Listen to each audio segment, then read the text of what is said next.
It's my pleasure to welcome you here to the Clark Howard Show, where our mission is to serve you with advice and information that empowers you so you make better financial decisions in your life.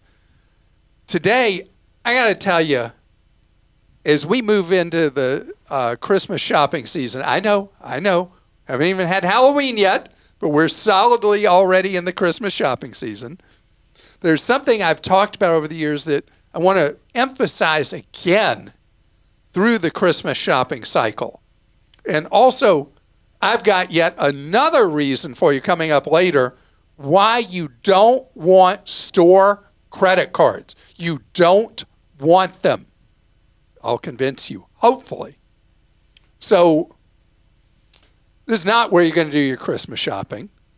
A lot of people buy Halloween stuff at Home Depot. You go in Home Depot starting in August, and you see this huge display of Halloween stuff. But Home Depot is having to pay $2 million in a settlement for overcharging customers, having one price on the shelf, a higher price at checkout. And Home Depot is paying the restitution. But the thing is, they're not alone. The inaccuracy at checkout is so extreme over and over again at a retailer. And I know everybody else hates self-checkout. I love self-checkout because what I can do is I ring up the item, I'm looking. What's it saying the price is? Is it right? Is it wrong? I had an incident recently at Walmart where an item that was supposed to be $23, as it said on the shelf, rang up at $39. That's 16 extra dollars I would have paid if I hadn't been paying attention. And if you're at checkout with a cashier, they're going bam, bam, bam, bam, item after item. I might have missed it. So I'm really into checking the prices of things because I know that price it's supposed to be is not necessarily what's going to be rung up. And as you're doing more shopping than normal through the fall with the Christmas shopping season, there's even more price inaccuracy because sales coming and going. And so I love, the thing I love is I love the Sam's Club thing. I've talked about it before with the scan and go, that you ring yourself up. And so when I go to ring up something on my phone, I'm right there where the item is. And if that price does not match, I know that to delete the item because it's an old price there, or they have not updated the price electronically in their system, and I'm not buying that item till I get that price. And the more you pay attention, you work hard for your money. And when you're overcharged for something, that's more of your hard-earned money that is not staying in your pocket. And that's why I want you to pay attention. Computers, garbage in, garbage out.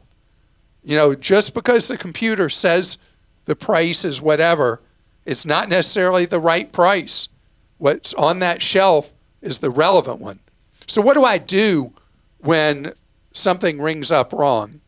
I say, I go get somebody, and depending on the circumstance, they may require that I prove it, that on the shelf it said something else, or they may just put in a code, ring it up at the adjusted price, and I'm good. But I'm not throwing my money away, and you shouldn't either.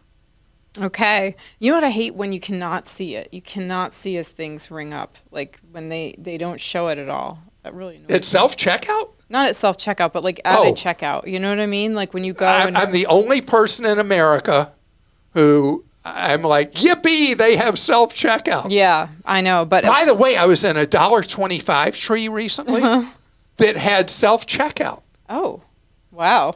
Yeah. That's pretty easy to check the prices on, though. Well, no, not anymore. Oh, that's true. Because, $1.25 is like the entry point. They've got all these things now that are these, I forget what they call the aisles, that are things that are not $1.25. Mm-hmm. And so the price points can be quite a bit higher. So you got to pay attention. even at $1.25 tree. True. All right, we've got questions. This one's from Carlos in Texas. I was introduced to you by my dad. When he first told me about you, I thought he called you Glock Howard. Way better name, by the way. I wanted to get your opinion here. I'm thinking about buying a house using an assumable loan and came across Rome.com. Yeah. ROAM. Can you tell me if they are legit or not? I just want to make sure everything's on the up and up before I dive in. Yeah, in fact, we talked about Rome a good while back, and it is legit. Now, you brought up something so important, and that is that there are loans out there that are assumable again, and you assume the rate that that loan has. The thing, though, Carlos, you're going to have to come up with the difference with a second mortgage or cash, because often what the balance is left on that loan will be substantially less than what you're going to need to buy the property. But yes, it is legit, and I forget what percent of loans are what's called assumable non-escalating. And non-escalating means that the rate that it has, you keep, but it is a great opportunity if you can find one on one of those cheap mortgage rates. I saw one recently on, I was looking at Trulia, and there was one that the big thing they were talking about wasn't the house itself, but that the house had an assumable loan at 3.25%. Yeah. And there were almost no pictures of the house. So I assumed the only selling point for that house was that it had an assumable 3.25. It's a selling point. Yeah. Okay, Tom in Idaho says, can you tell me what a subordinated debentures note is? My 15-year-old daughter has $5,000 to $6,000 from her summer job that we were looking to encourage her to invest for later, most likely for college. A financial company we know and have used have an ad in their magazine for this product to encourage investing for kids under 18 years old. 6% APR for 6 months. Is it a good or bad choice? Bad choice, bad choice, bad choice. And I'm very concerned what financial house is recommending this for kids. All right, so what this is, and the interest rate would normally be a substantial spread higher than where interest rates are. I mean, for 6 months, your 15-year-old daughter could be earning somewhere around 5% pretty easily in some of these FDIC insured. What a subordinated note is that your daughter becomes a very low priority creditor in the event that the organization offering the subordinated note fails to pay the debt. You end up most often with nothing. The rate on subordinated debt would usually be much higher than what you could earn in plain simple things like a CD or a savings account. And 6% for 6 months is a complete ripoff of your 15-year-old. Now, while we're talking about this, I'm thinking something else. You got a 15-year-old who's going to have net proceeds left after personal spending of $5,000 to $6,000 from a summer job. You know what I want your daughter doing with that money? Whatever money she is willing to part with for long term at 15 should go in a Roth IRA. And you know, my rule in my household, all 3 of my kids were required to have a W-2 kind of job when they were 15, and I offered what I call the daddy match, mommy-daddy match, where every dollar they didn't spend went into a Roth IRA at 15. All 3 of my kids, the oldest now 35, they all 3 had Roth IRAs from their 15th year. And so that money, Tom... But what was the daddy match? You didn't explain. Daddy match. Oh, every dollar they didn't spend from the money they made, I matched with $1. And it can't exceed what they've earned, but the idea was to create the incentive to not spend and put money aside in a tax-free Roth account that grows tax-free all through the years, and then later in life, they'll be able to spend that money tax-free.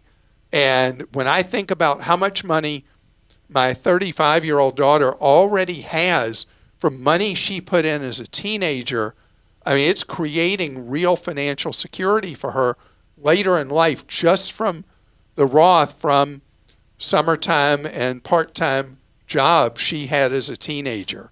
As far as subordinated notes, I don't care what age you are, they are a high-risk venture to go into. They should come with a high interest rate, not a puny 6% for taking on that level of risk. Jake in Utah says, after maxing out a Roth IRA and HSA, is it better to contribute more than the match to a high fee, higher than 1%, 401k, or a brokerage account? Higher than 1%. That's brutalizing your retirement savings. That's an atrocious expense ratio. I think, Jake, as an alternative, doing a Fidelity Zero fund where you go total stock market index, something like that, put it in a regular investment account, you have no commissions, no ongoing expenses. You have more flexibility that the money will be available at any time, not specifically for retirement. The money would be subject to capital gains tax, which is a more favorable tax rate. Gosh, between a north of 1% expense ratio and paying zero expenses in a Fidelity Zero fund, I've not seen the math. Nobody's done this that I've seen anywhere. I've not seen the math. My instinct is that it would be better way down the road to pay the capital gains than to have absorbed all through the years the ultra high expense ratio. You know, in 401k, including management costs and the expense ratios for funds, really moves into high cost territory past 0.5%. Over 1% is really outrageous today. And that's why, given that choice for excess money, I think maybe the Fidelity Zero funds would be a better option than putting additional money in the 401k. And I'm going to look on this because, Jake, I'm going to see if I need to change that answer at some point. If I can find something where someone's really analyzed the difference with the ultra high expense ratio 401ks versus a zero cost Fidelity Zero fund that's taxable, which is the better number. I'm guessing the Fidelity Zero, but if I'm wrong, I will correct that on a future podcast episode. Coming up ahead, speaking of costs, oh my goodness, store credit cards, the ones that don't have a Visa or MasterCard, American Express, Discover logo on them, that they're store in-house cards, now have the highest interest rates on them they've ever had. I want you to know why. You just say no when they say, wouldn't you like to save 10% on your purchase today as you're shopping this fall? I'm going to give you proof straight ahead. So this fall, when you're shopping, and especially as we move into peak Christmas shopping in November, man, you're going to have the hard sell on those store cards. And just in time for Christmas shopping, Bankrate has done a study of what the interest rates are right now on store cards. Okay, the average store credit card now has an interest rate of just under 31%. This isn't like Baskin Robbins with 31 wonderful flavors to choose from. 31% interest. What's really stinking is their cost of funds for these store cards is probably running in the marketplace around 4.5 to 5.5%. Then the store is turning around, or their vendor is turning around, and they're lending the money out to you at almost 31% average card. Now listen to this. This is an unlucky 13. They put up the list of cards charging 35% store cards. And some of the retailers that are charging that, do you say Athleta? I don't know what that is. Yes, it's a women's, it's like Lululemon. You know, it's Gap's version of Lululemon. They have athletic clothes, athleisure and athletic clothes. The athleisure thing, that's a whole different topic. I cannot believe They make those garments for 45 cents and sell them for $45. It just drives me crazy. Anyway, editorial opinion. And the 45 cents is not accurate. I'm just making fun of the profit margins. So they do it. Banana Republic, Nordstrom, J.C. Penney, Old Navy, American Eagle. That's where I went to school. I went to the American University Eagles was our mascot. Mm-hmm. This is a clothing brand? That's a clothing brand. I know nothing about clothes. TJ Maxx to the max? Yes. Charging 35%. But they do give you 5% off every time. It's TJ Maxx Home Goods and Marshalls card, which I haven't gotten yet, but I shop there so much I've questioned it. Because you do get that discount. And so if you don't run a balance. Right, I wouldn't, but I don't want another card. But that is incentivizing. But see, that's what'll happen. This is the game. You're looking over here. They used to have this thing con artists would play in big cities called 3-card money, where they'd steal your money. This is a version of 3-card money. Is they say, hey, get this discount today. Get this discount. And then the bill comes and majority of people don't pay the balance in full, and you got that discount. You think, isn't that great? And then you're paying 35% interest. So I left off with TJ Maxx, Home Shopping Network, QVC, both are that. Walgreens and Tire Rack, 35%. But forget those that are 35. Remember that the average is almost 31%. I always said, nobody ever got rich paying Visa or MasterCard. 18%. Now their average rate is getting close to 25, and then you got these store cards charging 35. I mean, come on. They're trouble. They're trouble in your hand. And know with any credit, if you are buying things you don't have to have, you want to have, and you're then going to put it on a credit card and you're going to be paying interest on the balance, that is a really expensive want. Okay. Lane in Georgia wrote in with this. Regarding my wife is writing it? Spelled different, okay. Actually. Regarding some of the scams that I've been hearing about on your show and other news outlets, I have a simple question. Regardless of the scam type, and there are many, whether the scam induces a person to act and move money out of their account induces that person to grant account access to the scammer, or that the scammer somehow hacks into the financial account without the account owner's consent, the end game is always the same: wire transfers of large sums of money. There are certainly other scams, but the most damaging work in this way for obvious reasons. It seems to me that banks should allow users to turn off this feature, and in doing so, eliminate the scammer's motive. I've called several banks, and none would allow me to do this, probably because of the fees they collect. Do you know of any banks that will allow wire transfers to be disabled? If not, is there any way to contact regulatory agencies to force banks to include this feature? It seems simple and would be a silver bullet. What am I missing here?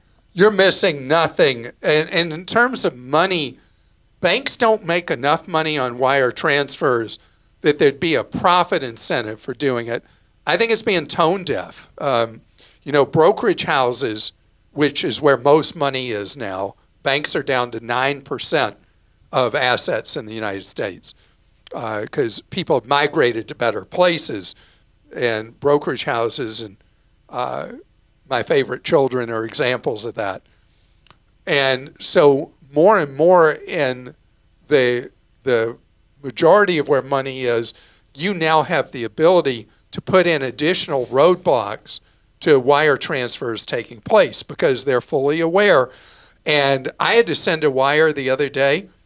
If there were more warnings that I received before I sent that wire transfer, they're really doing a nice job, not when somebody's taken over your account, but if you were about to be scammed out of money from your own account. They've got all these warnings about, this is potentially a scam, this is a scam, be careful who you're sending money to, you can't get your money back and all that. But what you're saying is a procedure where you would have to activate wire transfers on your account, and otherwise they couldn't go. Seems like such a no-brainer consumer protection that the fact that banks are like, we don't do that is really silly. I don't know how you would influence that process unless you were able to go to somebody on the Senate Banking Committee, if one of your senators is on the Senate Banking Committee, and appeal to them to bring this up with the regulators. It's not coming from you as a consumer, it won't make a difference. But if it's a member of the Senate Banking Committee or the House equivalent, if your congressman is on the House Banking Committee, that would be where you could have influence, because they would say to the regulators, shouldn't you have a procedure where people can turn off wire transfers? It's so logical, it just blows the mind that banks continue to say, oh, well, this is terrible, this money was stolen, not our problem, is not an answer. And wire transfers are such a brutal thing, wiping out somebody's life savings, that there should be a procedure where they can be deactivated, at least for people above a certain age. Troy in South Dakota said, I purchased an Apple MacBook from Costco and was told Costco stopped extending the Apple warranty a couple of years ago. As a result, I would have to buy Apple Care. But at the bottom of the Costco receipt, it says Costco extends the warranty of TVs, computers, etc. by a year with no mention of excluding a MacBook. It does say tablets are excluded. I brought this to the attention of the Costco staff, and they thought it could be an oversight on their part, but to call the Costco warranty number on the bottom of the receipt. So do you know if they extend the warranty on a MacBook? Yeah, I mean, this is something that the employee in the electronics department at Costco was confused. At some point, maybe Costco would change the policy and specifically pick on Apple products and say too many of them are coming back for warranty or whatever, which I don't think is true at all. I think they're pretty reliable. Something changed with the credit card a couple of years ago, right? Like the Costco credit card, did they change something with the way they... I'm not aware of them. Did they not extend the warranty anymore? I mean, Costco does itself, Yeah, but I didn't know Costco about does. the card. Yeah, because Sally on our team called to double and triple check. Oh, what'd she find out? She said that they confirmed they do offer an extended warranty on Apple MacBooks. At no additional cost. Right. For the extra year. So, yeah, so my son gets upset with me because everybody in my family but me is Apple, Apple, Apple, Apple, Apple. And so always get our Apple stuff because since I'm the chief requisition officer for my family, always buy them at Costco when they're on sale because of the much better warranty terms than you get versus buying Apple anywhere else. And so I would have been very distressed if they had reduced the warranty, but nope. And now you've had Sally confirm exactly. Sally is awesome. I know. Okay. And you should say who Sally is. Sally's the managing editor of Clark.com. Right. And an overall rock star. Okay. Rock star, really? I thought she was into pop music. She can do anything. Okay. All right, this is an interesting one. James in North Carolina. Hi, Clark. A fun question along the lines of naming your pet Kirkland. If you were to nickname your 3 kids after your 3 favorite children, Fidelity, Schwab, and Vanguard, how would you do it and why? Please, no offense to you and your family, just trying to see how you would match up the personalities of your 3 kids with your 3 favorite children. Since we get to hear fun stuff about your pets' names and other goof-ups, which we all enjoy, I think this would be an interesting analogy. Hi to your staff, and much thanks for all the excellent work your team produces. Well, my oldest... I think you could also throw in, let's not just say these, but what about like Southwest? And, you know, you could always like throw in some of the other favorites. You call Southwest Costco. Airlines my girlfriend. Yes. Yeah. Well, they're going through a lot of midlife crisis stuff at Southwest. Right. Wow. Anyway, if I did fit within the parameters of James' question, I know right away what it would be. What? Yeah, I mean, my oldest, Rebecca, would definitely be Vanguard. Mm-hmm. She's always been ultra thrifty and always been into living on less than what she makes. Mm-hmm. My middle child, Steffi, doesn't really like the whole investing thing and would probably fit very well as Schwab because she'd want more help from somebody there. They do a thing where you have a representative, and she'd want that kind of thing.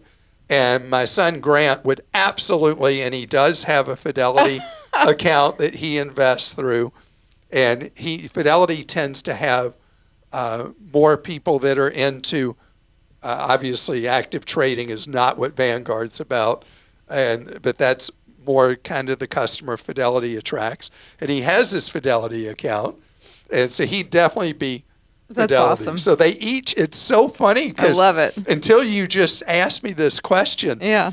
I was like, oh, man. And then they lined up exactly. That's so funny. I one wouldn't have with thought each there of was the three. that much of a difference between the three, but that makes total sense what you said. Every kid comes out wired their own way. I know, but I don't mean- care what household they grow I know. in. I meant like the three Fidelity, Vanguard, Schwab, but you're right. They do have those subtle They have differences.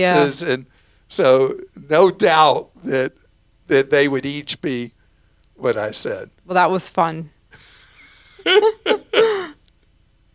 So our next dog, I don't know what I'm going to name. You already the named next a dog Costco before. You named one Quick Trip, QT. And yeah, for people who aren't aware, it's a company from Tulsa, Oklahoma, and we've had Winston Churchill, and we've also had Margaret Thatcher. So I get to the deal with my wife. She gets to have dogs. I feel like get to Aldi name would them. be a great dog name. Well, Aldi was supposed to be Kirkland's name, Oh, yeah. but remember we had did a a social poll. media vote because my kids revolted. All three of my kids revolted against naming a dog Aldi. Okay. And so we had this vote, and it was 52% to 48 that our social media folks voted for Kirkland's signature. $1.25 tree would be hard to call. $1.25 tree, come here. Aldi's No, I easier. still think there should be a dog named Aldi. Yeah. Because Aldi is the third largest supermarket chain in the United States now, number of stores, and they're growing like by leaps and bounds. And why? Because the average grocery is 40% cheaper than it is at a full price grocery store. Even though they have sales, they're full price grocery stores. And I just think they do such a service for the American people. And you know how much I love store brands. They're almost all store brands. See, I'm making the case already for why the next dog, since I got overruled. Lane had already gotten one of the, what do you call those things, the tags? Name tag. For Kirkland, had already gotten one named Aldi. Oh, wow. And so he wears a tag that says Aldi, and because we weren't going to spend money for a new one that said Kirkland signature. Enough. Nobody wants to hear all this except the animal lovers. We'll take your suggestions for the next name. I wonder what they'll be. But anyway, it's been great being with you today. I hope you have a wonderful rest of your day. And know what we're about, you learning ways to save more, spend less, and don't let anyone ever rip you off.